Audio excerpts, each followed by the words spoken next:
大家好，我是夏妈。今天我们用草鱼来做鱼酥，又香又脆，连骨头都能吃哦。首先准备2条新鲜的草鱼，去掉鱼鳞，处理干净，切成小块，最好是可以给它对半切开，像这样子小块一点更容易炸透。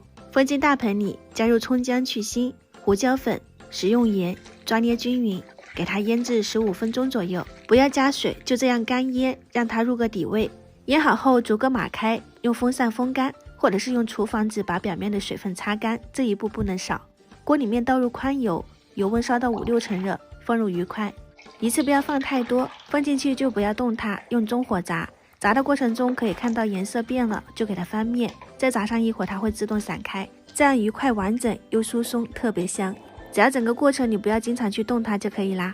这些鱼块我分了3锅炸，炸好出锅，稍微控一下油，吃起来不会那么油腻，连里面的鱼刺鱼骨都特别酥脆。加入辣椒粉、孜然粉、熟芝麻，翻拌均匀，做成香辣鱼酥。喜欢吃甜口的朋友可以试一下果糖浆，我觉得应该也不错，又香又脆又酥又辣，这个口感真的绝了。喜欢吃鱼酥的朋友可以试一下。我是夏妈，下次再见。